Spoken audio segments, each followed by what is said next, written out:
Hola, estamos con nuestra especialista, la doctora Guadalupe Nolasco. ¿Cómo está, doctora? Muy bien, muchas gracias, Clau. Hoy vamos a hablar sobre infertilidad femenina, pero primero háblenos un poquito de usted. Perfecto. ¿Cómo están? Muy buenas tardes. Bueno, yo estudié mi carrera de médico cirujano en Toluca, en la Universidad Autónoma del Estado de México. Posteriormente tuve la oportunidad de realizar la especialidad de ginecología y obstetricia en el Hospital Materno Perinatal Mónica Pretelini, avalado también por la Universidad Autónoma del Estado de México. Y tuve también la fortuna de realizar un posgrado de especialización en biología de la reproducción humana en el Hospital Juárez de México. Actualmente laboro como médico adscrito a reproducción humana y endocrinología ginecológica en el Instituto Ingenes. Muy bien, muchas gracias. ¿Le parece si comenzamos? Claro que sí. Muy bien. Vamos a hablar de infertilidad femenina. Es importante definir primero qué es la infertilidad. La infertilidad está definida como la incapacidad que tiene una pareja para poder tener un embarazo o llevarlo a término. La infertilidad es una situación importante que viven 1 de cada 6 parejas en México actualmente. 40% de las causas están dadas de origen femenino, 40% de las causas están determinadas por origen masculino, 10% es una conjugación de ambos factores y en 10% se trata de una infertilidad que llamamos de origen desconocido, dado que a pesar de diferentes estudios diagnósticos finalmente no se puede llegar a una causa específica. Es importante poder estudiar las causas de la infertilidad cuando una pareja ha tenido 12 meses de relaciones sexuales frecuentes, sin método de planificación familiar y el embarazo no se ha logrado. Esto siempre y cuando la edad de la mujer se encuentre por debajo de los 35 años. Cuando rebasamos este límite de edad, el estudio debe de adelantarse a los 6 meses, dado que un factor muy importante es la reserva folicular con la que cuentan las mujeres. La reserva folicular, como ya se ha hablado en algunas otras ocasiones, es la cantidad de óvulos que se encuentra en cada uno de los ovarios. Es una representación directa de la calidad con la que se cuenta en los óvulos y con ello nos genera un pronóstico importante para poder lograr un embarazo. Para estudiar la infertilidad de origen femenino es importante determinarla en 4 factores. Primero, el factor endocrino ovárico, el factor tubo peritoneal, el factor cervical y el factor uterino. Vamos a abordar cada uno de ellos de manera breve, ya que son temas muy grandes que deberían de tomarse por separado. Sin embargo, vamos a tratar de aclarar lo más que se puede en esta ocasión. Para hablar del factor endocrino ovárico, es importante poder comentar este aspecto, el ciclo endocrino ovárico, el ciclo menstrual, ya que es un reflejo directo de la integridad del eje hipotálamo-hipófisis-ovario. Cuando una mujer menstrua mes con mes, hablamos de que existe una integridad de este eje. El ciclo endometrial está dividido en 2 fases. Primero una fase proliferativa y posteriormente una fase secretora. Todos los cambios hormonales que se producen están enfocados a que se pueda lograr un embarazo. En el ciclo ovárico, en la primera fase está determinado por la selección y crecimiento de un solo folículo, que a la mitad del ciclo liberará un óvulo maduro con la posibilidad de ser fecundado por un espermatozoide. Al mismo tiempo, a nivel endometrial, se genera un crecimiento progresivo de las células del endometrio que formarán un colchón que servirá para la implantación posterior del embrión que se genera. El ciclo está dividido justo a la mitad por el fenómeno de ovulación, que si bien comentamos es el fenómeno en el cual se libera el óvulo, también genera los cambios hormonales suficientes para que este colchoncito que ha crecido en el endometrio produzca factores de crecimiento que van a permitir la implantación y el crecimiento de ese embrión. Cuando tenemos alteraciones en el ciclo menstrual, es importante indagar en qué es lo que está fallando en todo nuestro eje hipotálamo hipófisis ovario. Tenemos que estudiar entonces que exista ovulación. La ovulación la podemos determinar en primer lugar, como comentamos, por los ciclos menstruales regulares. ¿Cuándo hablamos de regularidad? Cuando el ciclo menstrual dura cada 21 a 35 días, dura de 2 a 7 días y está calculado un promedio de sangrado de 80 mililitros por día. Cualquiera de estas alteraciones me está determinando alteraciones en mi ciclo menstrual. Podemos determinar la ovulación por la presencia de un aumento de 0.5 grados centígrados en la temperatura basal justo después de que ocurre el fenómeno de ovulación, dado que la progesterona genera un aumento en la temperatura corporal de la mujer. Así también, la cuantificación directa de la progesterona en el día 21, que corresponde aproximadamente a 7 días después de que se genera la ovulación. El parámetro ideal de progesterona que deberíamos de encontrar es mayor de 3 nanogramos por mililitro, para considerar que existió ovulación. Para considerar que la fase lútea es adecuada, deberíamos de cuantificar más de 10 nanogramos por mililitro. Puede cuantificarse la hormona luteinizante, aunque son estudios más caros, más sofisticados y que generalmente no nos aportan mayor información que lo que nos puede determinar la progesterona o el resto de los estudios. Así también puede hacerse una biopsia endometrial, que es tomar una parte de tejido del endometrio para poder estudiarla y valorar que los cambios secundarios a ovulación se han producido. Finalmente, podemos hacer un estudio de ultrasonido en el cual podemos investigar que se haya generado la ovulación mediante la aparición del cuerpo lúteo. Hablamos de anovulación cuando el proceso de liberación del óvulo no se produce. Existen diferentes causas, ya que en el ovario existen receptores hormonales y metabólicos para cualquier sustancia que se produce en el cuerpo, siendo entonces que desde cambios en nuestro peso corporal puede determinar que no existe ovulación, tanto por un peso extremadamente bajo como por un peso extremadamente alto.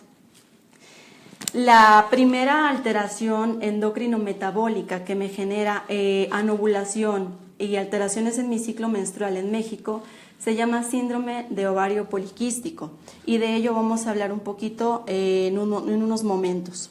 Existen alteraciones hormonales adicionales como la disfunción tiroidea, la hiperprolactinemia, enfermedad suprarrenal y la insuficiencia ovárica primaria, que determinan también que existe una alteración en el eje hipotálamo, hipófisis, ovario, y con ello alteraciones en la ovulación. El síndrome de ovario poliquístico, como les comentaba, es la alteración endocrino-metabólica número 1 en México. ¿Cómo se manifiesta? La diagnosticamos con 3 situaciones. Primero es anovulación crónica, y el primer parámetro clínico que habíamos comentado es la irregularidad en los ciclos menstruales. En segundo lugar, se encuentra elevación de hormonas masculinas en el cuerpo de la mujer que determinan clínicamente hirsutismo, que es la presencia en cantidad mayor, en mayor pigmentación y mayor grosor del vello corporal, principalmente en sitios donde la mujer normalmente no deberíamos de tener vello. Debido a que en el folículo piloso se encuentra adjunta la glándula sebácea y también tiene receptores para hormonas masculinas, empieza una producción excesiva de sebo en esta glándula que termina por tapar el poro y generar acné. El efecto excesivo de los andrógenos en el folículo piloso también puede determinar caída de cabello con una distribución androgénica. ¿Qué es esto? Una prominencia de las entradas naturales o calvicie del tipo masculino que presentan los hombres. Podemos presentar alteraciones en el estado de ánimo por el descontrol hormonal y el descontrol de neurotransmisores que se genera en el sistema nervioso. Podemos presentar a nivel ginecológico, comentamos, anovulación, que me va a impedir tener un embarazo y con ello llego a la infertilidad. Y como tenemos producción permanente de hormonas femeninas, es decir, de estradiol, existe un estímulo constante a nivel del endometrio que me promueve una proliferación de este tejido, generando hiperplasia endometrial y con cierto grado de riesgo para cáncer de endometrio en estados más avanzados. ¿Qué puede generar también el síndrome de ovario poliquístico? A nivel ginecológico me predispone a pérdida repetida de la gestación. Este diagnóstico lo determinamos cuando existen más de 2 abortos consecutivos, cuando se ha comprobado un embarazo clínico, es decir, que se ha observado que existe un embrión dentro del útero. ¿Por qué se genera esta alteración? Por un desbalance en los receptores a nivel endometrial y por una alteración metabólica muy importante que se genera en este síndrome, que se llama resistencia a la insulina. Normalmente nosotros deberíamos de almacenar la glucosa excedente de nuestra sangre en los tejidos de almacenamiento tal cual como son el músculo y el tejido adiposo. Estos dos tejidos requieren del efecto de la insulina para poder guardar la glucosa excesiva. En las mujeres que tienen síndrome de ovario poliquístico se manifiesta una resistencia, es decir, no hay una acción cuando se presenta la insulina para promover el efecto de guardar la glucosa. Esto me genera elevación de los niveles de insulina, es decir, hiperinsulinemia, que daña también la calidad de los óvulos debido a que existen receptores para insulina en el ovario y me promueve alteraciones en los receptores del endometrio. Además que, hablando a nivel de salud en general, me determina mayor riesgo de diabetes y de síndrome metabólico. Hablando del factor tuboperitoneal, consideramos que las trompas no solo son un conducto que permite el encuentro del óvulo y el espermatozoide, tienen también una funcionalidad que está dada por los cilios que presentan en las trompas, que aportan nutrición y promueven el transporte del embrión desde la zona de la ámpula, que es donde se genera el embarazo, hasta el útero. Tenemos dos tipos de situaciones que se pueden presentar para obstruir las trompas. Una obstrucción parcial, que podemos encontrarla en salpingitis sísmica nodosa dada por tuberculosis en la salpinge, y por pólipos, que es una obstrucción que no determina totalmente el cierre de la trompa, pero que impide el encuentro del óvulo con el espermatozoide. Y la oclusión tubaria, de la cual hablamos cuando existe una obstrucción total de las trompas. Puede ser congénita por alteraciones con las cuales nacemos o puede ser adquirida. La más frecuente es adquirida por cirugía posterior a haber tenido algunos embarazos o por situaciones que generan que se requieran retirar las trompas por algunas complicaciones quirúrgicas. Y salpingitis, que es la inflamación de las trompas, y lo más frecuente es que se genere por enfermedad pélvica inflamatoria.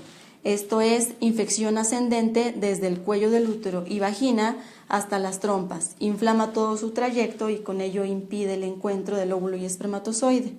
Y la endometriosis, de la cual se ha hablado también anteriormente, que es una enfermedad en la cual el reflujo sanguíneo, que promueve factores inflamatorios, va determinando inflamación en todo el curso de las trompas, con ello obstruyendo el conducto y disminuyendo la función. Ambas situaciones, además de obstruir los conductos, me determinan mayor riesgo de embarazo ectópico. ¿Esto qué quiere decir? Un embarazo que no se genera dentro del útero. El embrión se queda en la zona donde se forma y no es posible que se transporte hasta el endometrio, que es el sitio donde debería de implantarse.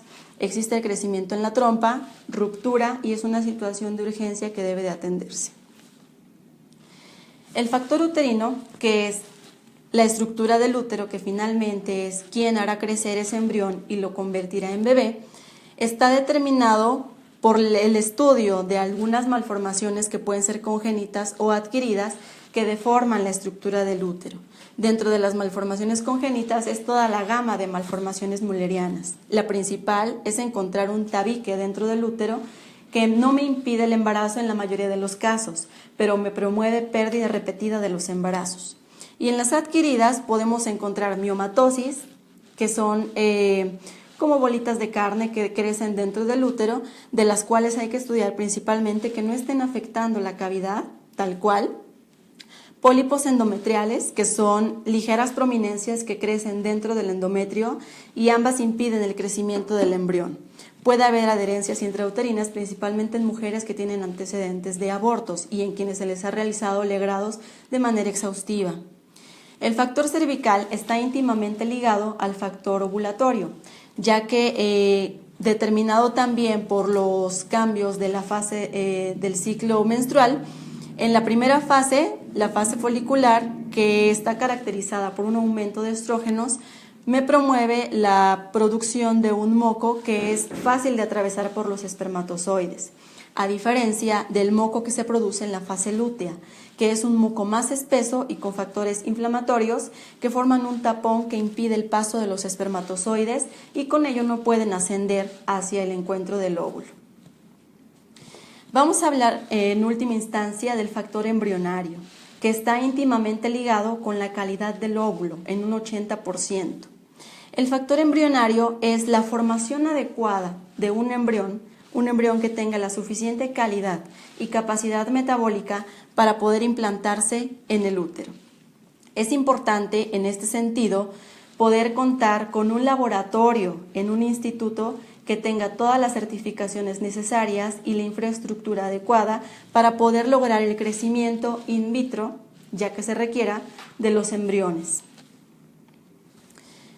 ¿Cómo hacemos el estudio de la evaluación de la infertilidad en la mujer? Nosotros tenemos un programa diagnóstico en el cual se indaga sobre los antecedentes de cada pareja y podemos con ello enfocar el curso de la posible causa que me esté impidiendo el embarazo.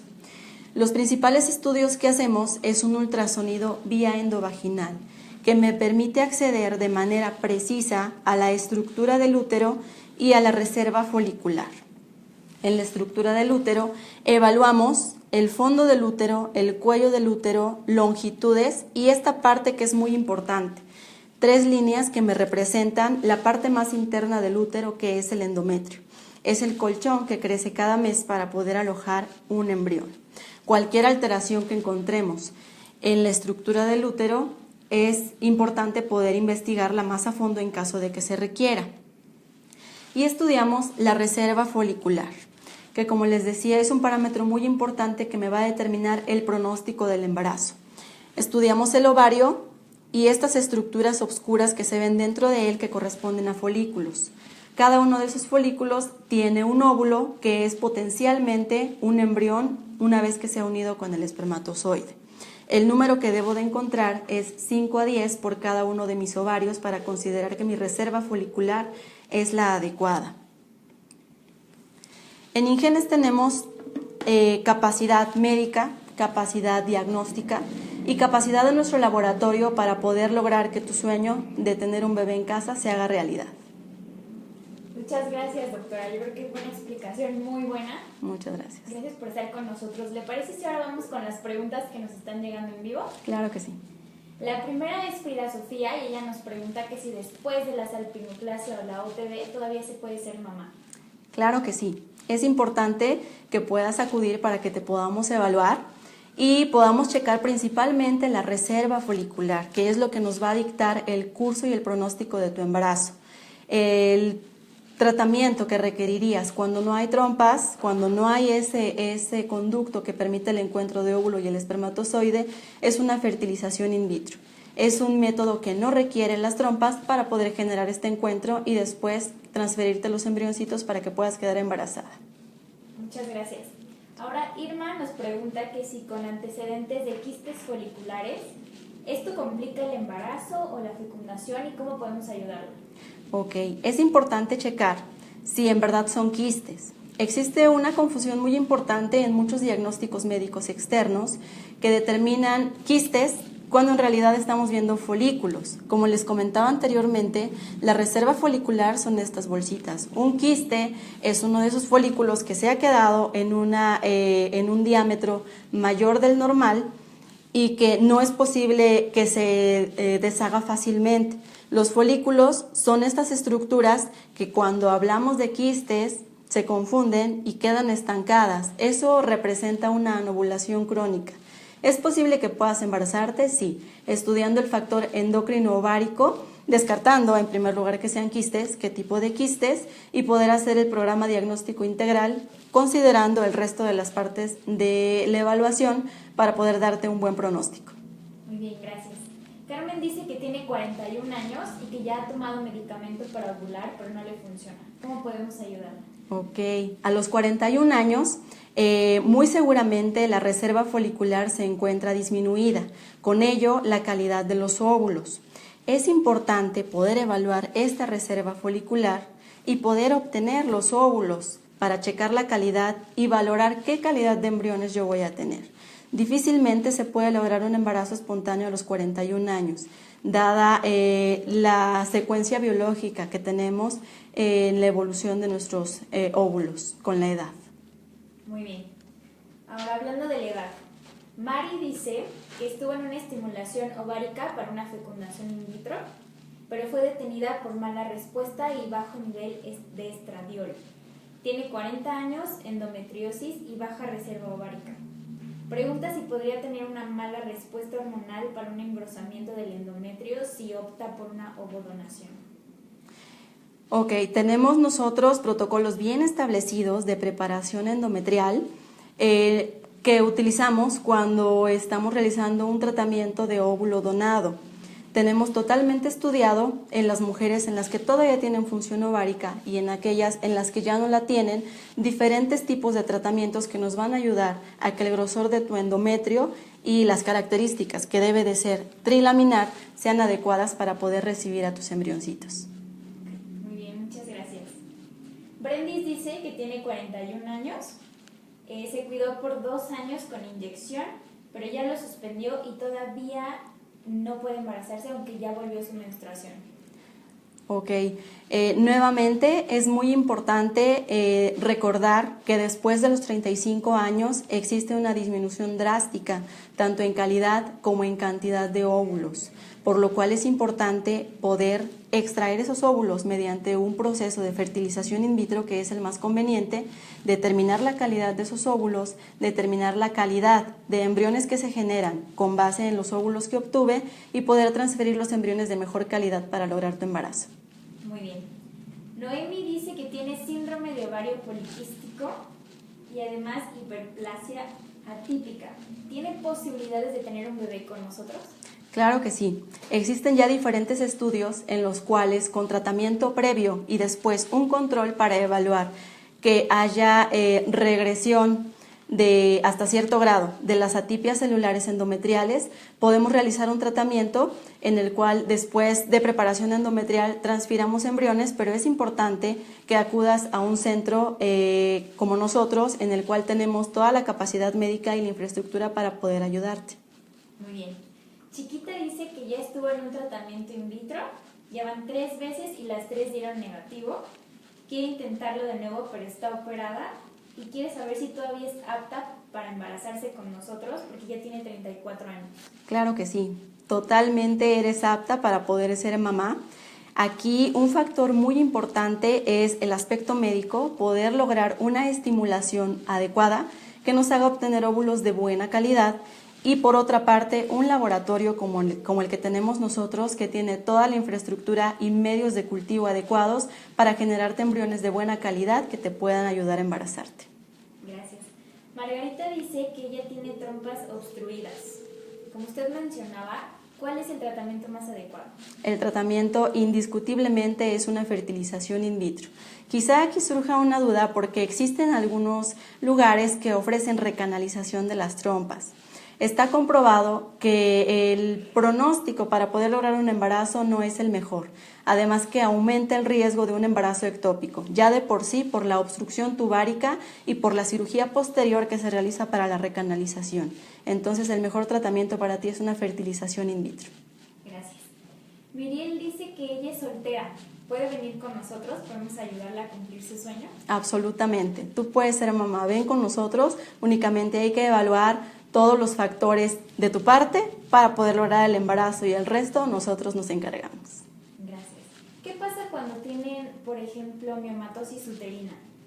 Ok, la miomatosis uterina es una enfermedad en la cual existe un crecimiento de una célula muscular del útero que forma una especie de masa o una bolita de carne dentro del útero. ¿Qué es importante? 8 de cada 10 mujeres tenemos miomas. Lo importante es evaluar el diámetro, que no sea mayor de 5 centímetros, ya que ellos absorben la circulación y pueden complicar un embarazo, y que el mioma no se encuentre o dentro de la cavidad endometrial o tocando o deformando esa cavidad endometrial, ya que eso me alteraría la implantación y con ello puedo tener pruebas negativas de embarazo. Muy bien, muchas gracias. Achiri dice que ella tiene quistes en los ovarios, no ovula y quiere quedar embarazada. ¿Podemos ayudarla? Podemos ayudarte. Tenemos que evaluarte. Es importante poder llegar al diagnóstico. Lo más seguro es que tú tengas un síndrome de ovario poliquístico, pero en relación a ello hay que establecer qué tipo de síndrome de ovario poliquístico tienes tú para determinar el mejor tratamiento que te va a llevar al embarazo. Muy bien, gracias. Ri dice que tiene 41 años. A los 41 años se embarazó. Ya pasaron 2 años sin protección y aún no puede lograr otro embarazo. Ahora tiene 43 y ya no quiere esperar más tiempo. ¿Cómo podemos ayudarla? Necesitas que te evaluemos. Como repetimos ya en diferentes ocasiones, con la edad disminuye la cantidad y la calidad de óvulos y es mucho más difícil lograr un embarazo espontáneo.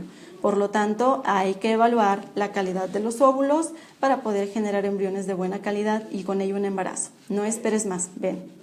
Para aclarar la edad, ¿hasta qué edad pueden ser mamás con nosotros?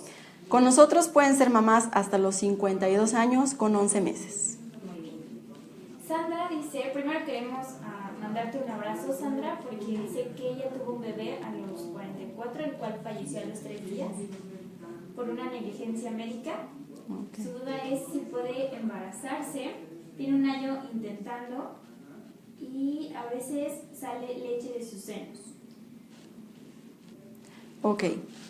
Necesitamos evaluar, en primer lugar, porque todavía hay secreción láctea a través de los pezones. Muy seguramente, si fue cercano al término de la lactancia, todavía pueda deberse por ese efecto, y si no, hay que estudiar ciertas hormonas que se producen en el sistema nervioso central que pueden determinar la secreción láctea, que se conoce como galactorrea, y como habíamos comentado, después de los 6 meses de que no me puedo embarazar, ya que pasan los 35 años, es importante que me evalúen para determinar cuál es el factor que está incidiendo en que no pueda lograr el embarazo. Muy bien, gracias. Fabiola ya tiene un largo camino en la búsqueda de su bebé. Dice que tiene endometriosis, ha tenido 2 fallos de implantación. Dice que su endometrio no crece lo suficiente, incluso con medicamento. Tiene 37 años y tiene embriones congelados. ¿Qué opciones tenemos nosotros para ella, para que con nosotros sí logre su sueño? Ok, necesitamos evaluar el por qué tu endometrio no tiene el crecimiento adecuado. Esto incluye poder realizar mediante un estudio ultrasonográfico las características de tu útero. Si vemos alguna alteración, hacemos estudios adicionales como histerosonografía, si se requiere histeroscopia para determinar qué es lo que hay dentro del útero que no permite que tengas un crecimiento adecuado de tu endometrio. ¿Podemos ayudarte? Claro que sí. Muy bien, gracias. Por último, Jolis dice que si podemos hacer algo por ella, si tiene útero politrófico. ¿Qué es? Para empezar. Útero politrófico. Ok, no es un término, digamos, común, esto que acabas de mencionar, pero hace referencia a diferentes partes del endometrio que no crecen adecuadamente. Necesitamos evaluar el endometrio por un estudio ultrasonográfico y determinar nuevamente lo que les comenté hace rato. Si por medio de un estudio de histerosonografía podemos llegar al diagnóstico, tomamos pauta en el tratamiento, y si no, es importante complementar con una histeroscopia. Muchas gracias. Vamos a cerrar con las opciones que tenemos para los que viven lejos. Si no están cerca de nuestras sucursales, ¿cómo podemos ayudarles? Ok, en primer lugar, la evaluación diagnóstica la podemos iniciar a distancia por una conexión, una videollamada, para poder evaluar los antecedentes y comenzar la evaluación y el pronóstico o el curso que puede llevar su tratamiento. Esto se complementaría posteriormente ya con una exploración personal para poder realizar el ultrasonido, para poder realizar el estudio masculino, que es uno de los factores importantes. Y en caso de que posteriormente, ya entrados en el tratamiento, no puedan acudir con frecuencia, podemos llevar a cabo estimulaciones a distancia y controles de los tratamientos por ese medio también. Bueno, muchísimas gracias por su tiempo, por responder todas las preguntas de quienes nos ven. Gracias. Esperamos que nos vuelva a acompañar muy pronto. Claro que sí, vengan con nosotros, vamos a bajar su estrellita del cielo.